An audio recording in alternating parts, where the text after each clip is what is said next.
boys, the Karthus, he's usually about the farm. Yeah, and Zin's also very good at going in, not very good at getting out again, and Nogari's pretty happy for you to come to him when he's playing his Fiora. See how the lanes are going to go, but SKT, I just feel like if this is going to be something disgusting, like a Glacial Augment Lulu in the mid lane, when it pairs up with the Sona, it's going to be impossible to move them out of a lane. This is a god comp for teamfights because you think about what Sona and Lulu are. They're enchanters, right? They're very much champions that make champions around them stronger. Aatrox or Xin Zhao, whichever frontline damage dealer, is going to be fast. He's going to be knocking out people, slowing people, different double on-hit buffs with the Q from Sona and also the picks coming through from Lulu. And then Pyke gets the first kill. You can't kill the Aatrox, the Pyke's resetting. It's not the teamfight wombo we saw with the Karthus Morgana comp that we saw from Kingzone, but it's cut from the same cloth, and that cloth, it's got an inscription on it. It reads excitement. It certainly does, as this is going to be your Damwon composition. They've got the Karthus in the jungle, but that 100% win rate is looking real worrisome at this point in time. As SKT looking for the 2-0, Damwon trying to come back here in game number 2.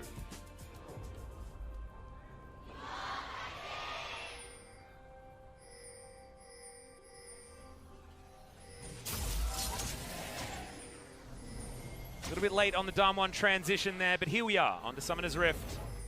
Skybox looking lovely here for the LCK, as we do have a slight sepia mode to begin, and I'm really glad. I was hoping that they'd leave the screen there as we get into this lovely sepia tone, as Teddy is just going to leave. He's like, oh no, I accidentally locked in Sona again. Sounds like it's a PC-related issue. I thought maybe it was Damwon Gaming asking for a version check. They're like, really? Lulu mid again? Oh no. On the upside, it is Karma's kind of sister when it comes to enchanters, when it's the Lulu coming out in this one, so no Karma. Faker Lulu, infamous and famous depending on how you approach 2016 and 2015 SKT. 32 career games on Lulu, 20 and 12. If you're wondering where it ranks in his most played champions, number 5. Yeah. Below Galio and above Lissandra, to give you context. Yeah, and thankfully above Lissandra.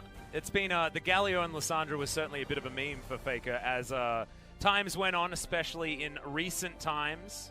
But still, got to get past champions like the Orianna and the Azir and the Ryze. I see you're looking at my screen over here, Atlas. Yeah, I've actually got my own one that I'm checking out. Some global fans in the audience. Include a lot of them. Will we get our camera Onyx Special, who's actually here in the audience today? We said hello to him earlier. A lot of people around. That is beautiful. Faker only walked the road of League of Legends. It's apparently the Korean translation there. G-Sun coming in clutch. Yeah, thank you very much there, G-Sun. G-Sun, hope your final exam went well. She was on exams today. That's why she missed the It wasn't negligence, no. guys. That wasn't why she was late. It was because she was getting things done. Finishing that final exam is a huge one. Should I choose Faker or my husband? That's a toughie. That is a toughie. Well, it depends. Are you going to choose them for your duo partner or for your life partner? Maybe all of the above, maybe one or the other. I don't know. You ask her. Well, I mean, I can't because I don't speak Korean yet. But maybe next year, Papa Smithy. I'm going back to school. Figure it out. I'm just saying, these are the struggles that League of Legends fans in Korea have to consider. I know what I'd choose, and it is definitely duo partner. Well, I mean, maybe you choose the husband as your duo partner because you want to feel better than him if he's not as great at the game, right? There's reasons not to choose Faker as your duo partner. That is a good point. That is a good point. If you New want to look like glasses the best for player Faker there, in HD. Global fan made it out here. He can hear us talking. He's got his beer. He's got his Faker love. He's set. Yep. Ready to go. Welcome, guys. Hope you've got the fantastic radios. We do have brewskis out here, too, for. which I'm sure not every venue is able to enjoy. One of the fantastic things about Korea is you can buy beer basically everywhere you are. It is actually a wonderful thing. We also have, as Australians, we always talk about this, the container laws are different, so you can pop your brew and walk around. Yep, you and just wander around the streets. I always worry that I'm going to get pulled over on the sidewalk for holding a beer. But you think it's going to be like a scene from The Bill and someone's going to get you nicked, you know? Like you feel like you're in trouble with a British police officer, but no, it's all legal. There are some, like, it's legal, but there are some sort of social implications. So you don't generally wander around with a beer that much, just because here in Korea, social standing is something that we focus on a lot, you know, culturally. And yet you do see some public drunkenness from time to time. You do. Not everyone is able to portion size. So it's definitely an awkward kind of like, you see both ends of the debate on that one. You mostly see T1 fans when you look around the audience. That is very even true. Invading the dumb one side. Whoa, what's going on this one, G-Sun? I don't know. I see a... Yep, okay, so there's an LCK Pentamaker sign, but the middle one is the middle one is... I'm 16, but I can't... I'm 60, but I still can't live without Faker. Damn, Faker appealing to everybody. Yeah, I assume that that's like, in the future, I'm going to be 60 and I still can't live without Faker. Yeah, I think it's a Korean meme. It's a hot we Korean don't quite meme understand just yet. All we can do is give you guys the translations. Thank you very much, G-Sun, for the interpretation on top of that. Staring intently at his screen. We assume it's still the same issue around Teddy's computer. Yeah, just trying to get Teddy back into the game here so that he can play some more Sona and try and get past that infamous 1557 like you were talking about there, Papa Smithy. So, Atlas, unfortunately, Riot Korea's production's been on point, so our podcast schedule has been very iffy. So we're actually getting a podcast once out of... Finally! Finally, we're here. Podcasting. SKT Take My Energy, and that is Ryan, who is one of the Cacao friends out here, very popular icon. I'm a big fan of Ryan, as you know. Yes, you are. You're probably the biggest Ryan fan that I know. I've never had a body pillow, but I'd consider a Ryan body pillow. And then you can get bear hugs every night. Yay! Oh, he's a lion, so though, so it'd be a lion hug. That is true. That is true. However, he does look a lot like a bear. He's apparently a lion without a mane. Yes, that's his claim to fame. But he's a boy lion. He could have just been a lady lion, and then he wouldn't have had a mane anyway. Look, I'm just telling you what I've been told by people. It's just one of the things that I've been confused Teddy's about back! For a long time. Is yes, Teddy did make it back, and we are here into the game for game number 2. SKT with a really interesting draft. And Faker is back on the Lulu. He has gone with the the Glacial Augment. It is going to be the Summoner Airy. You were around for 2015, 2016. A lot of Lulu mid, but that was more the Juggermore flavor of Lulu. Yeah. Where your AD carry could be so wanton with his aggressive positioning, because super fast, lots of shields. A lot of value out of that sweeper, actually. Showmaker getting that one as well. Gonna look for a late invade. We've seen a lot of Karthus go for a blue buff invade, try to force a 3 buff with how fast the Karthus can farm.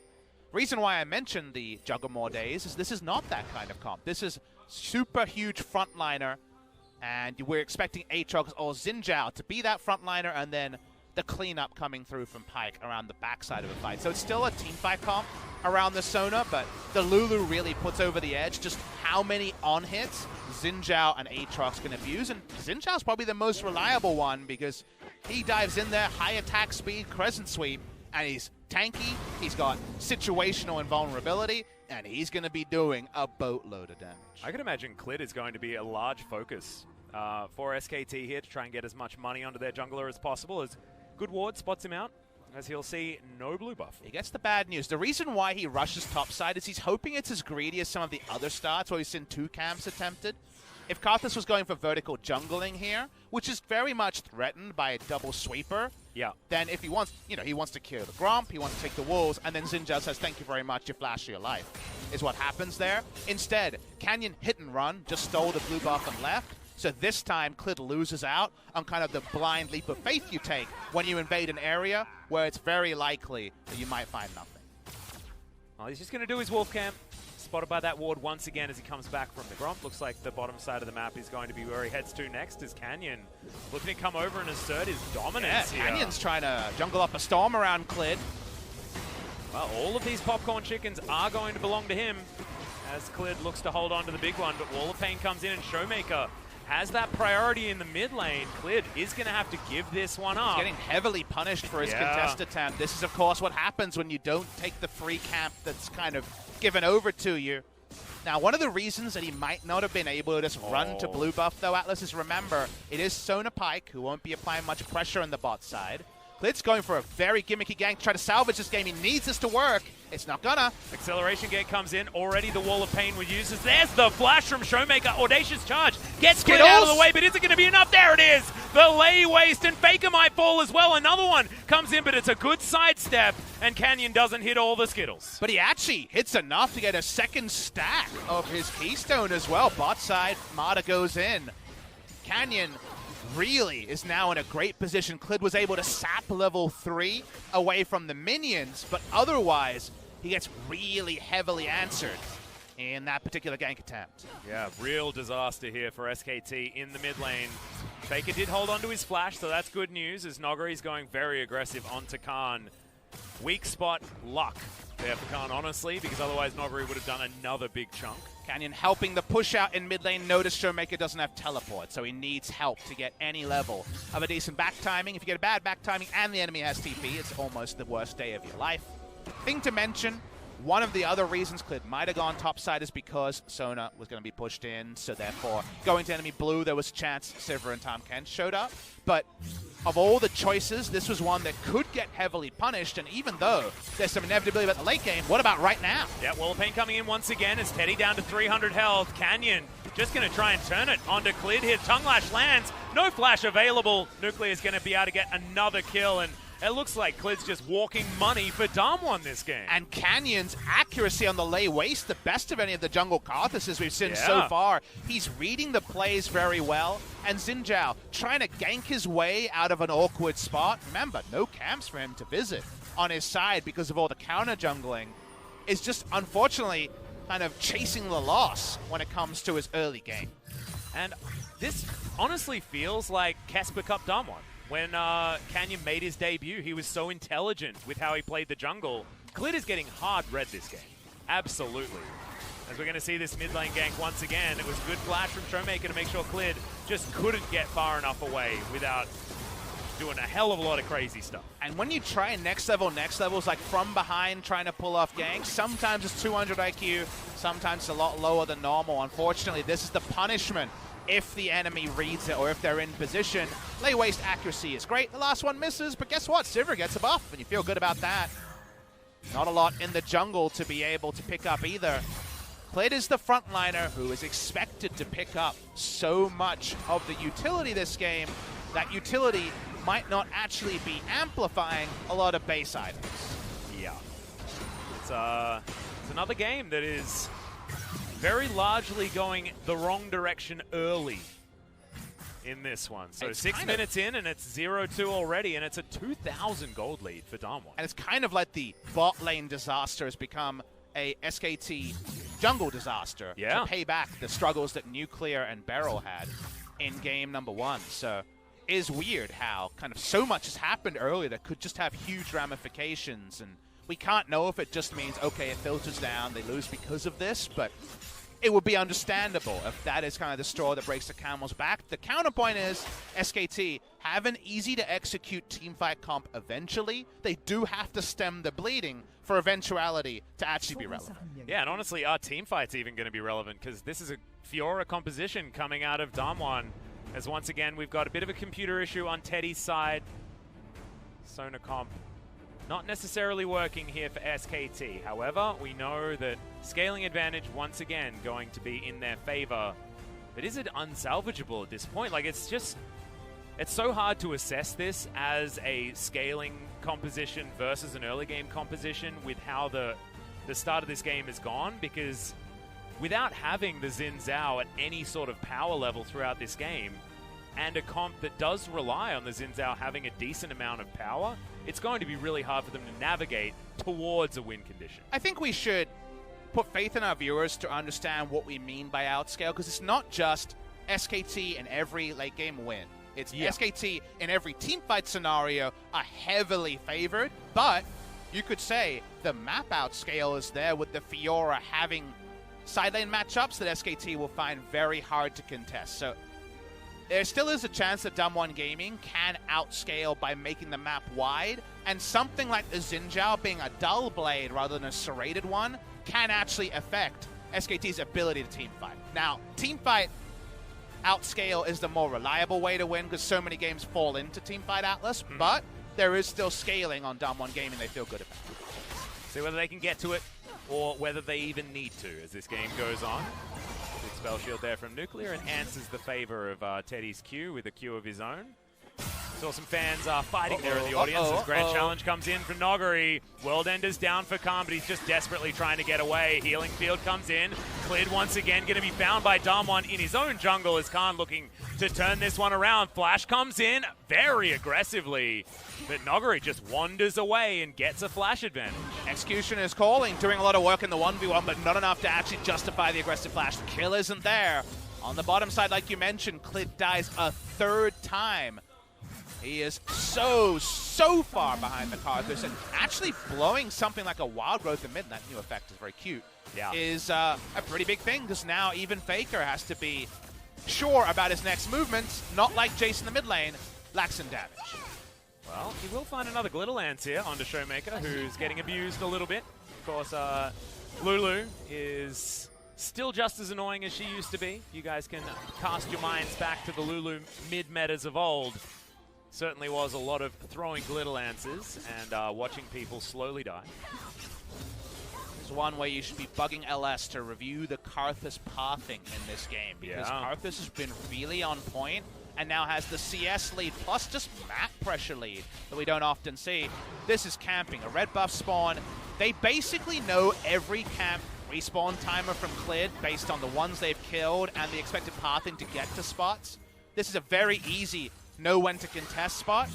Clid chooses to walk up, and it's not just Karthus, they're Karthus plus friends, so unfortunately the information's not filtering correctly, and Xin Zhao is going to really need the utility and also that ultimate invulnerability, because the Warrior enchant even is going to be super delayed. And he's also going to need a lane to gank as well, as Noggery just playing around Khan here. I don't know about ganking anymore. Well, he needs a way back into this game, right? As Canyon's going to try his luck on the top side. Canyon puts his back against the wall. So the Grand Challenge is not going to be issued. And Noggery does throw his ultimate on cooldown. Not exactly the most necessary ultimate if you're trying to play defensively, so he's going to still be able to play up. Here in this lane, Beryl, Canyon making their way towards mid lane as Faker looks to have a target on his back as well. But look at this. He can't move past the river because Damwon owned it. And Damwon's map control allows multiple people to rotate through mid lane and help Jace through back timings and other little things that Teleport Lulu can definitely abuse a lot of matchups. So just having a Tahm Kench roll in will cause Lulu to back off. It'll get the minion wave either equalized or pushed, depending on what Jace is looking for.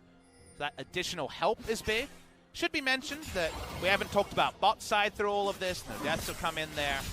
The quest transformation is a bit slower than you'll like, but around 10 minutes, it has to be close. And actually not that close, 372. Yeah. The fastest we've seen so far was 7 minutes for Viper to get that transformation. So right now, at least, while Pyke could be able to pile on some CS, we don't see Sona actually getting towards her first completed item as early as you would want. It's feeling more like a 12, 13-minute transformation. Yeah, and a lot of these civil lanes that the Sonas have gone into have had later quest completions. I feel like the Spell Shield does do a lot of work there as Faker and Glitter looking for Canyon. Does take a lot of damage there from that first Glitter Lance.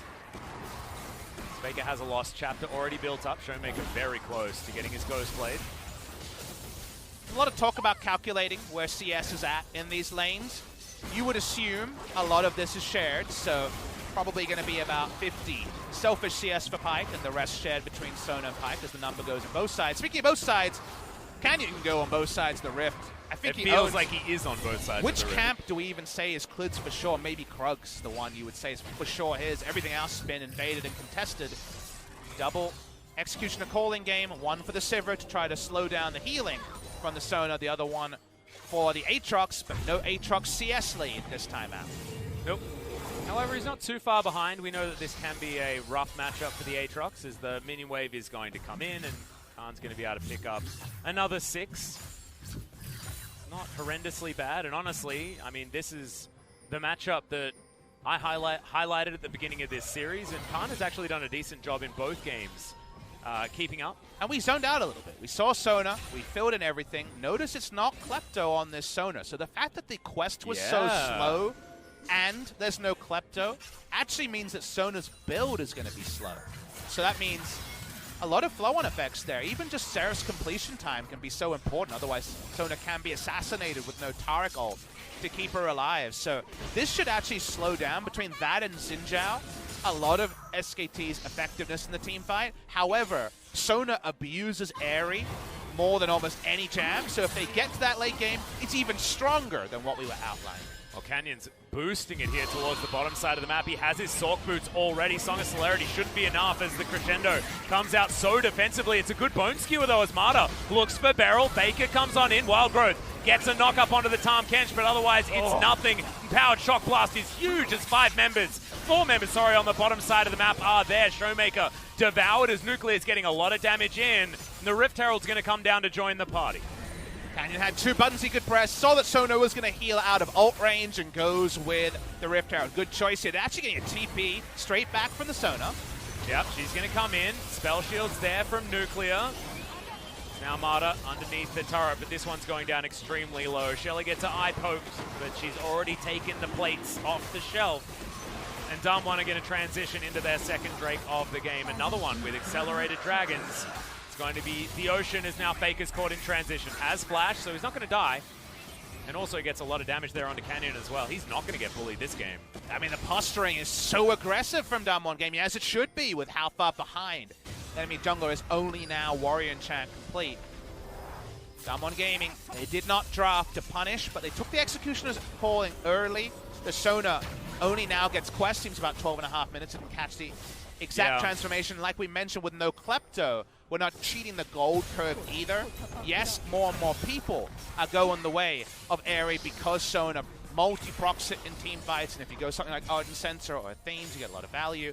However, it does mean that team fight just blitzing is going to be a little bit later from the side of SKT. And also, Damwon don't want to really be team fighting in the later stages anyway. They're looking to try and split push with Noggery, either 4-1 or utilize potentially Showmaker, who doesn't actually have teleport, so likely just to be more of a 4-1 focus here for Damwon.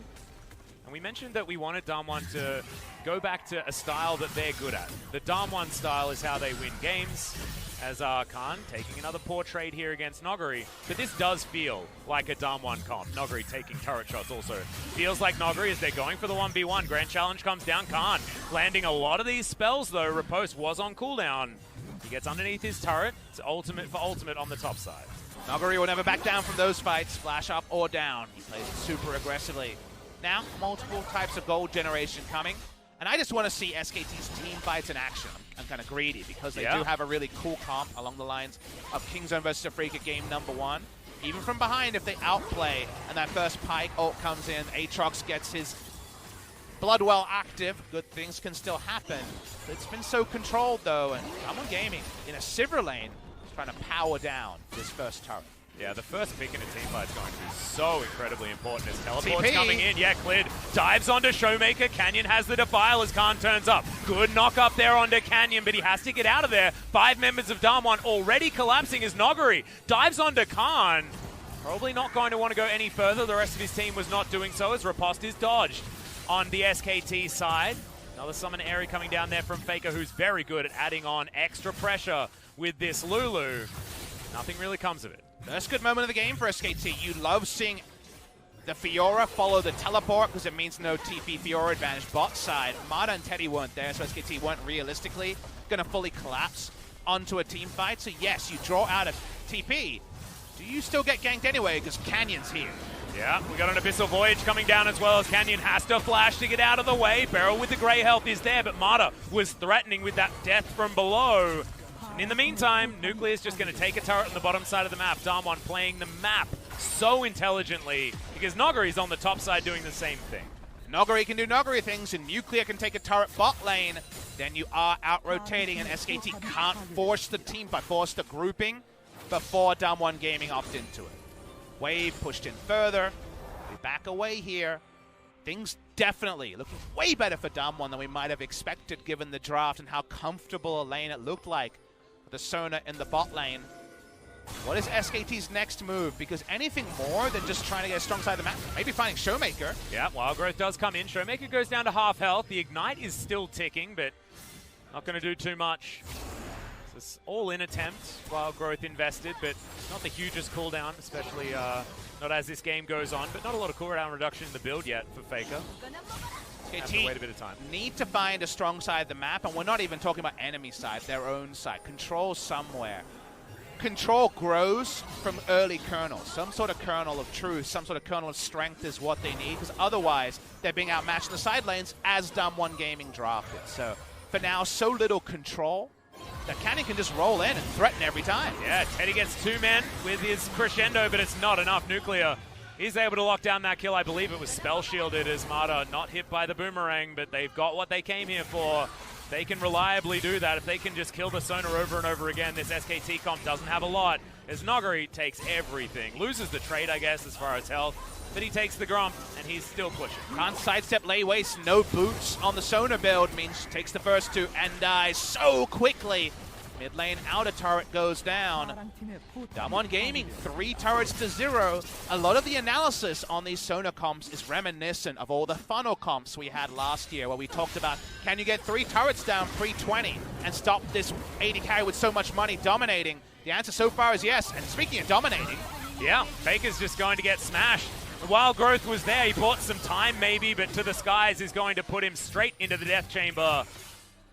He was just a little bit too far up. 0-5 now is the advantage for Dumb1, and SKT is staring down the barrel of a perfect game at 18 minutes.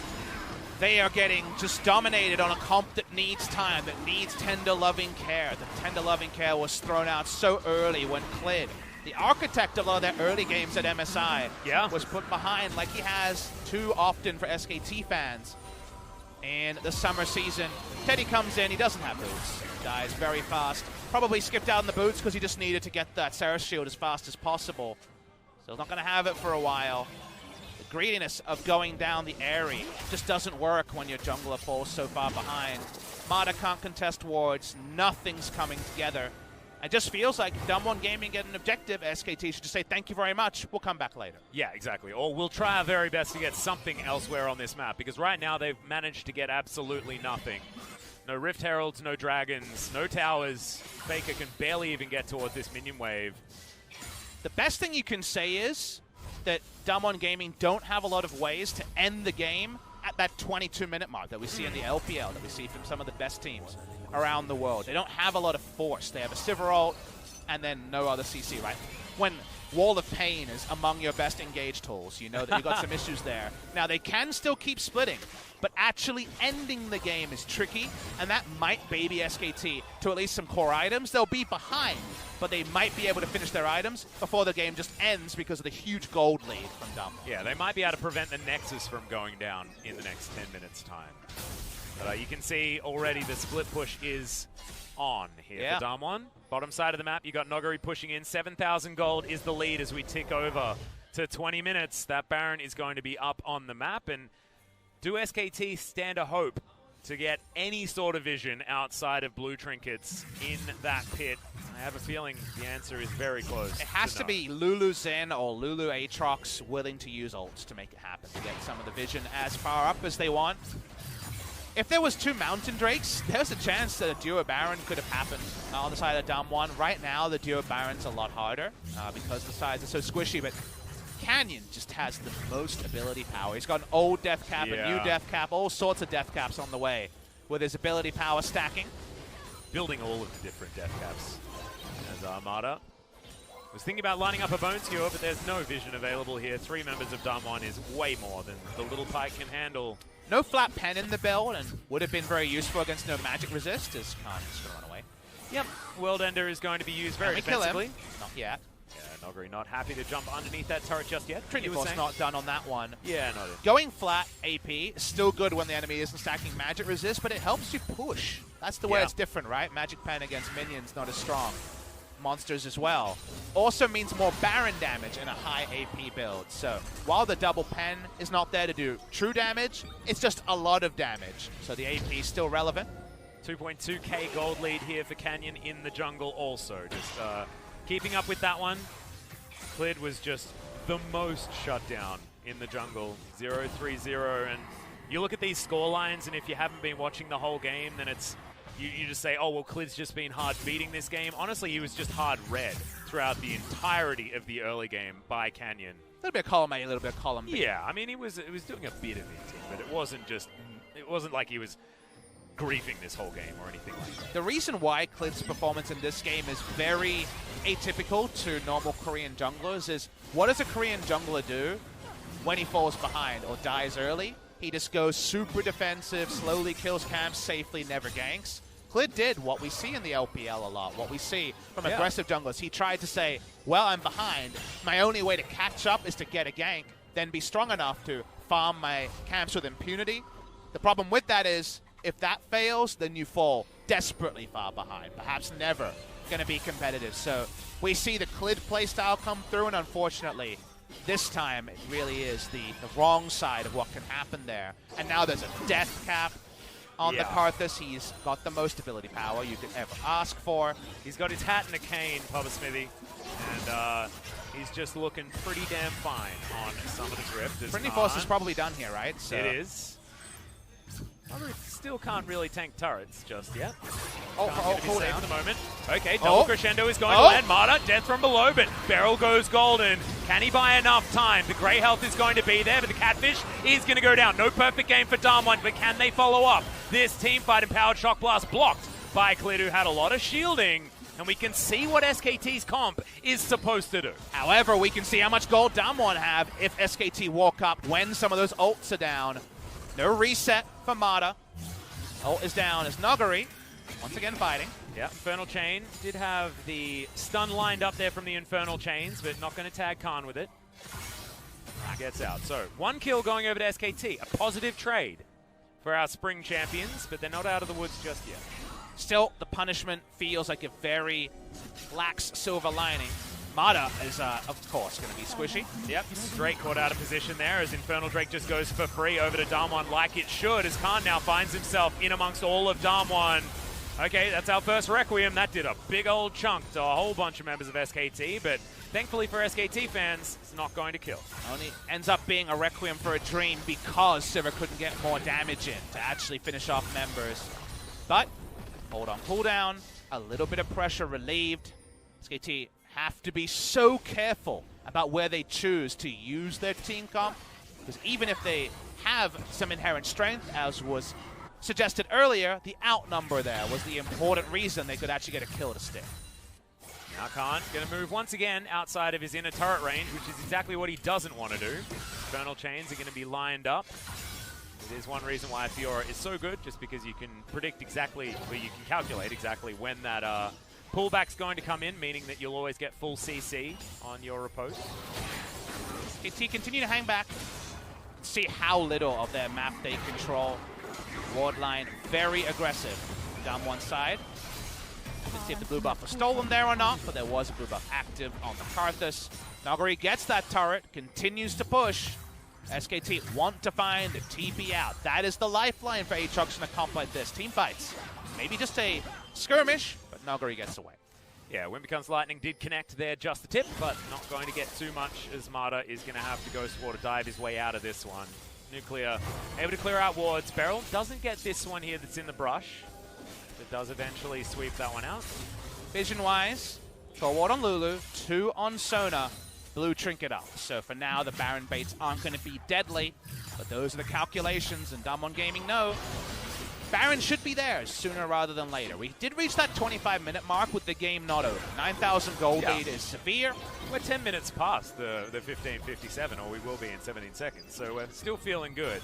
However, they're going to have to stall this one out for a whole lot longer, and the gold lead is only extending for Damwon at the same time. Plus, with the Infernal Drake that they picked up, they've got so much scaling on this Karthus, who already had the death cap. His AP number is through the roof right now, especially for 26 minutes into the game. And Sivir has 3 items too, so 3 and a bit. So it's not like Sivir is a slouch, so I'm with you on that one. I feel like the line for this point is about 5,000 gold lead for Damwon. SKT will be competitive in team fights, much more than 5,000. So for now at least, you really fancy the spot Damwon is in, even in a team fight.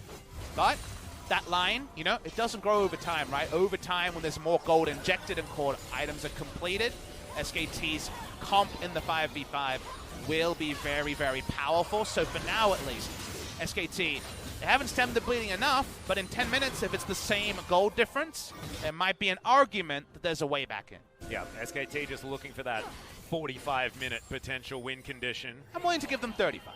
All right, 35. That could be doable, as that's only 10 minutes time from now. A couple of black levers are now completed on Khan and Clid. Clid looking for probably a little bit more damage here in this particular build. Damwon just waiting for their opportunity to take a big purple worm. Some vision was clawed back here by SKT, and Marta can at least get around as he can get underwater, stop that vision from coming in. But how many lay wastes kills Marta? I would say like 4.5. 2 or 3. Yeah, okay. Maybe 3. It's not that many on a 0.8 second cooldown ability. It's a very, very scary situation for the Pyke. No magic resist in the build yet. We'll consider a Hex Drinker, but feels bad against some of the opponents here. Here we go. Skill's going to land there. Got him. Doesn't have the stopwatch anymore. That's going to give all the money to the Zinners. Now Damwon are looking for it. Faker is definitely dead. Is he going to get Clid as well, though, is the question as Marta goes underwater. Noguri, underneath the tower, bottom side of the map, manages to get the solo kill in amongst everything, although Requiem would have certainly helped. Damwon, they turn around, a good pick from SKT, and they take everything. Marta's coming up, trying to stop Noguri just taking this inhibitor. I don't think he's going to be able to do it. This should be inhibitor broken as well, Atlas. Well, he's actually going to pull away before that inhibitor does fall down, but inhibitor turret, base broken. Like you're talking about, still great news for Damwon. 10,000 gold now the lead, 28 minutes into this game. We were talking about the game slowing down. Damwon may have hurt us because they sped it right back up again. Just think of a different game where you're trying to face check onto SKT's comp, and Tahm Kench can't go in first. He dies through great health to that Pyke ultimate. The other team members are squishy. Here is the side lane fight that happened on the other side of the screen. The all-in, see the poke starts before the Requiem's even cast, so Khan thinks he's an honest 1v1.